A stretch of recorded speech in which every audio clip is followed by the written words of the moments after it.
आलम खड़िया खेदड़ में डिस्ट्रिक्ट हिसार। इसमें पिछले 90 दिन से किसान धरने पे बैठे हैं। एक राख के चक्कर में लगभग 814 लोगों पर केस हो गए हैं, जिसमें से एक किसान की शहादत हो गई है और 4 मुकदमे ऐसे हुए हैं कि जिनको अरेस्ट करके जेल में डाल दिया गया। पिछले 90 दिन से यही मांग चल रही है भाई क्या कार्रवाई है, क्या कारण है, किस राख पे कितना बड़ा मुद्दा बन रहा है। तमाम जो क्षेत्रीय पार्टी है उन्होंने अपना समर्थन दिया है। लगभग सभी किसान नेता यहाँ पर पहुंचे, सभी खापों के प्रधान उप प्रधान सभी यहाँ पहुंचे। हमारे साथ में बात करने के लिए रवि आजाद जी हैं। इन्हीं से पूछे क्या है राख और क्या है राख का मैटर जो इतना बड़ा हो गया। राम राम भाई साहब। राम राम, आपके सभी दर्शकों को नमस्कार। पहले तो भाई साहब ये राख वाला मैटर बताओ, क्या है राख, किस तरह इतना बड़ा विकराल रूप। देखिए, यहाँ ये थर्मल प्लांट लगा हुआ जी। औने पौने दामों में किसानों की जमीन ले ली गई सरकार द्वारा।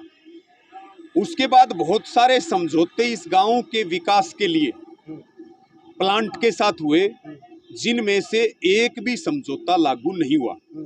उसके बाद ये प्लांट यहाँ लगा तो बदले में गांव के लोगों को मिला प्रदूषण, बदले में मिली बीमारियां, और बीमारियां इस कदर कि फेफड़ों के ऊपर सीधा अटैक करती हैं। सफेद कपड़ा भी आप बाहर नहीं सुखा सकते, जिसको बोलते हैं सुख की सांस वो भी नहीं ले सकते। कोयले की बदबू की हवा जो है यहाँ के लोग लेकर के जी रहे हैं। तो यहाँ जो राख निकलती है जो कई मीट्रिक टन में होती है, वो इस पूरे गांव गुहांड शहर बरवाड़ा के लिए बहुत।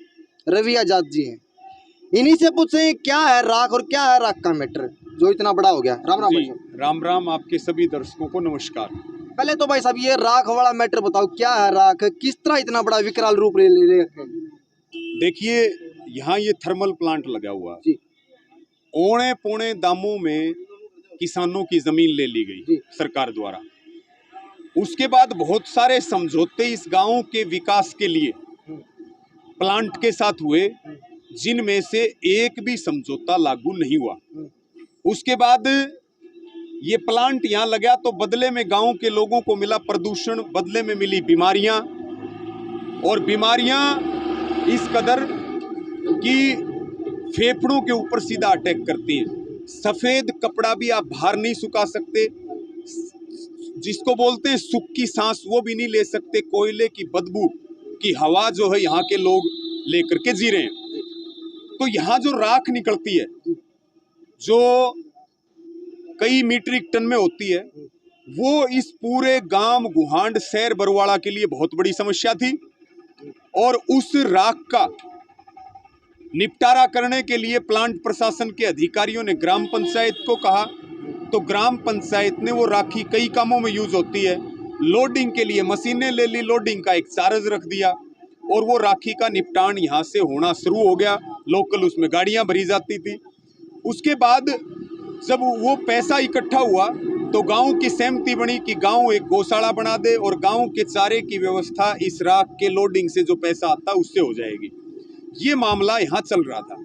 इस तरह से यहाँ एक बहुत बढ़िया गौशाला बनाई गई, आपके बगल में, आप उसको भी दिखाना जा करके कि करीब करीब 1020 के करीब यहाँ गौवंश है।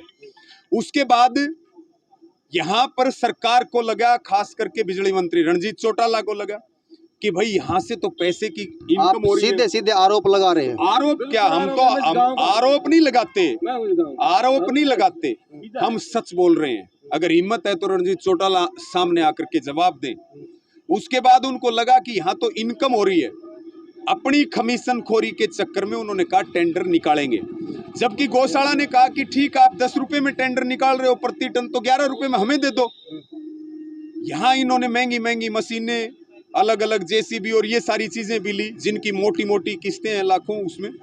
तो ये टेंडर का जो मुद्दा जब आया, जब गांव गौशाला की कमेटी को राखी के काम से रोका गया, उस समय 90 दिन पहले इस आंदोलन की, इस धरने की इसी गेट पर शुरुआत होती है। उसके बाद ये 30 मई को जाता है मुख्य गेट के ऊपर, वहाँ भी पुलिस का दमन होता है, लेकिन हमें जहाँ बैठना था मेन गेट पर वहाँ बैठे। 90 दिन के बाद भी कोई समाधान नहीं निकला। मुख्यमंत्री से मीटिंग हुई, रणजीत चौटाला से मीटिंग हुई, अधिकारियों से मीटिंग हुई, लेकिन किसी ने कोई गंभीरता नहीं दिखाई। गांव के सैकड़ों मेरी यहाँ माताएं बहनें 90 दिन हो गए, बुजुर्गों को, नौजवान साथियों को। उसके बाद में यहाँ पे 30 जून को एक महापंचायत हुई कि भाई सारे काम करके देख लिए, सरकार मान नहीं रही है, अब हम सरकार को 7 दिन का अल्टीमेटम देते हैं, नहीं तो 8 जुलाई को यहाँ जो प्लांट का रेलवे ट्रैक है उसको रोकने का काम करेंगे। ये निर्णय हुआ।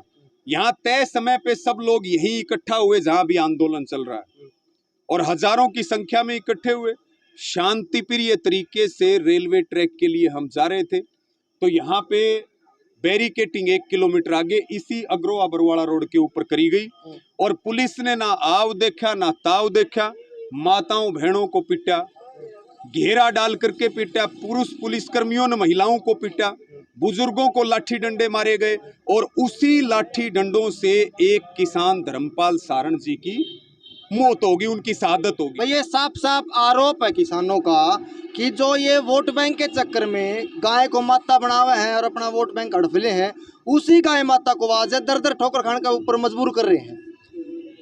एक यो जो 90 दिन तक धरना चल रहा है, यो कोई एक आदमी का स्वार्थ नहीं है भाई साहब। आंदोलन देखे हैं जो दिल्ली के बॉर्डरों पे हुआ था, कई बार सरकार के सामने अपनी बात भी रखने की कोशिश की, कई बार मीटिंग का टाइम भी दिया, लेकिन वो आंदोलन चला लगभग 13 महीने। आज 90 दिन से भी ज्यादा हो गए हैं, कहीं न कहीं ये आंदोलन भी उसी रुख पे चलता दिखाई दे रहा। हरियाणा में सरकार नाम की कोई चीज नहीं बची। सरकार के नाम पे हरियाणा में केवल और केवल नौटंकी चल रही है, जिसमें आदमी की इज्जत नहीं है। इस सरकार में आदमी की लाश पड़ी है और अधिकारी मीटिंग पे मीटिंग कर रहे हैं। अरे मांग तो सीधी और स्पष्ट है, उस पर इतना लंबा चौड़ा डिस्कशन की जरूरत क्या है भाई साहब? पहले किसान आंदोलन लगभग 13 महीने दिल्ली के बॉर्डरों पे रहा, वो चला। उसके बाद अग्निपथ वाला कानून लेके आए, जिसका विरोध हर डिस्ट्रिक्ट लेवल पे हो रहा है। उसको भड़काने के लिए SYL का मुद्दा उठा दिया गया, और अब गौ माता का। क्या सरकार की नीति कुछ समझ में आ रही है? सरकार की नीति ये है कि सरकार असल मुद्दों से ध्यान भटकाना चाहती है। सरकार ध्यान भटकाना चाहती है महंगाई से, अग्निपथ से, रोजगार से, सुरक्षा से, शिक्षा से, चिकित्सा से, सब चीजों से सरकार ध्यान बटाने के लिए लोगों को जाति धर्म के नाम पे, उनको लोकल मुद्दों के नाम पे जनता को उलझा के रखना चाहते हैं, जनता को लड़ाना चाहते हैं, जनता को आपस में मरवाना चाहते हैं। यही काम खेदड़ में हो रहा है। लेकिन हरियाणा के मुख्यमंत्री को इस बात का पता होना चाहिए कि अगर बात खींची तो आंदोलन कितना भी लंबा चलो, रड़क और फड़क दोनों काट की छोड़ेंगे।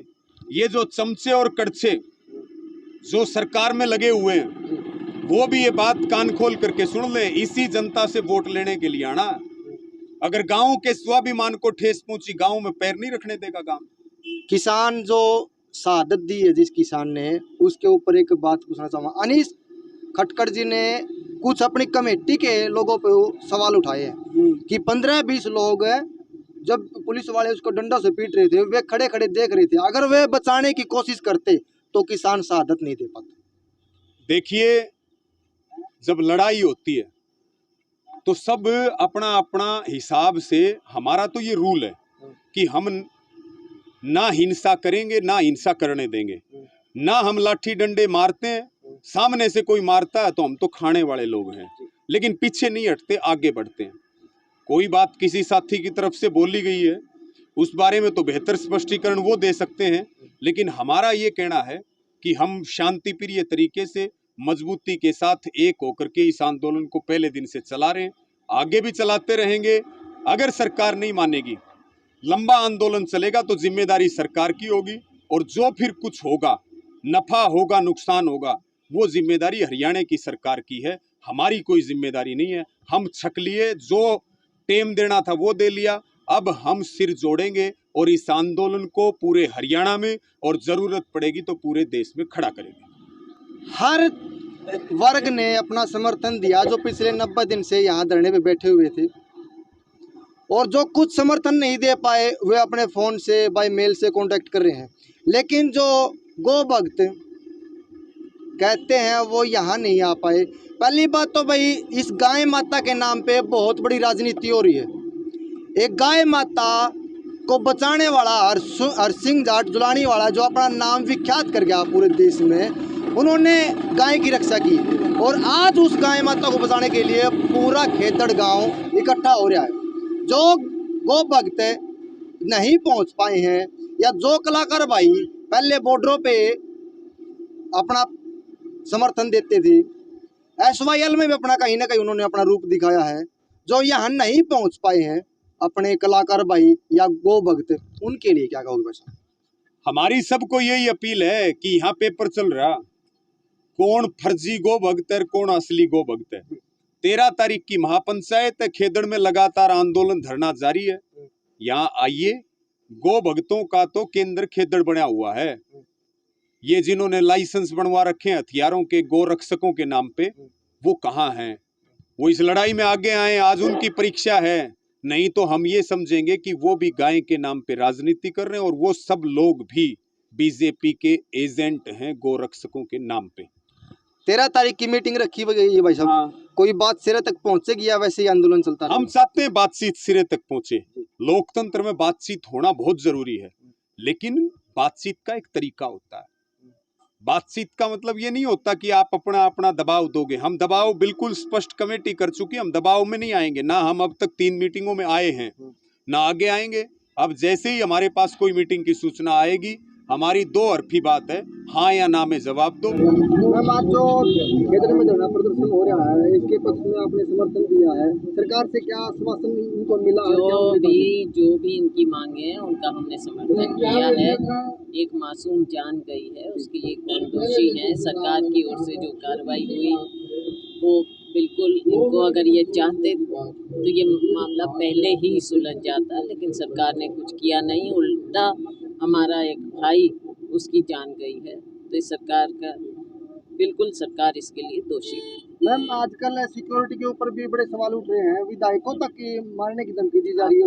आप सोच सकते हो कि अगर विधायकों के साथ ये हो रहा है तो आम जनता के साथ क्या हो रहा होगा। हरियाणा की जनता आज के दिन पूरी तरह से, बुरी तरह से त्रस्त है। कानून व्यवस्था की धज्जियां उड़ रही हैं हमारे राज्य में, और आपने यहाँ पर देखा कि जिस तरह से यहाँ पर परिस्थितियाँ पैदा हुई, तो ये सरकार के जो खामियां हैं उसको दर्शाता है।